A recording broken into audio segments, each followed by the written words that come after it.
இருந்தாங்க இன்னொரு வாட்டி நாங்களும் சொல்றோம். ஆனால் மொழிதல் எங்களோட கடமை.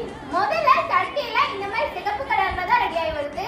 இந்த மாதிரி சிகப்பு கலர் சட்டியை தான் 2 வாட்டி ப்ராசஸ் பண்ணி இந்த மாதிரி கருப்பு கலர் சட்டியா மாறுது. அது எப்படி ப்ராசஸ் பண்றாங்கறதும் டீடைலா வீடியோ போட்டுருக்கோம், செக் பண்ணி பார்த்துக்கோங்க. இப்ப கருப்புல என்னென்ன கலெக்ஷன் வந்திருக்குன்னு பார்த்துக்கலாமா? எப்பவுமே கைப்பிடி இல்லாத சட்டி யூஸ் பண்ணி போர் அடிக்கிறா அவங்களுக்கு தான் இந்த சட்டி. இதுதான் ஹாட் பாக்ஸ் மாடல்ல உள்ள ஒரு கருப்பு சட்டி. 2 சைடு ஹேண்டில் வச்சு சூப்பரா ரெடி ஆயிருக்கு. அடியும் நல்லா ஃபிளாட்டா இருக்கும். உங்களுக்கு இண்டக்ஷன்ல எல்லாம் யூஸ் பண்ணிக்கலாம். இதுல பாத்தீங்கன்னா 2 சைஸ் அவைலபிளா இருக்கு. இது சின்ன சைஸ், அப்புறம் இது பெரிய சைஸ். இந்த மாதிரி குட்டியா கியூட்டான சட்டி 2ல இருந்து 3 பேருக்கு சமையல் பண்ண கரெக்டா இருக்கும். இது பாத்தீங்கன்னா மில்க் பேன். இதுல பாத்தீங்கன்னா பால் காய்ச்சறதுக்கு, டீ போடுறதுக்கு, பாயசம் பண்றதுக்குலாம் ரொம்ப சூப்பரா இருக்கும். கைப்பொடியுமே அவ்வளோ யூனிக்கா இருக்கும். இப்ப பார்க்க போறது குழி பணியார சட்டி. நல்ல குழிவா ஷேப்பா அழகா இருக்கு.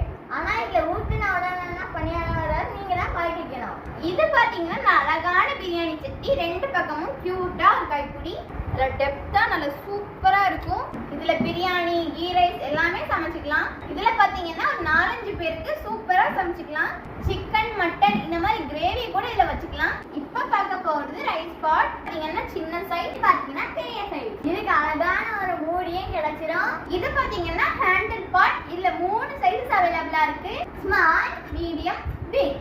எல்லாம் உங்களுக்காக யூனிக்கா சூப்பரா கொண்டு வந்திருக்கோம். இந்த மாதிரி ப்ராடக்ட்லாம் வேணும்னா நான் நம்பருக்கு வாட்ஸ்அப்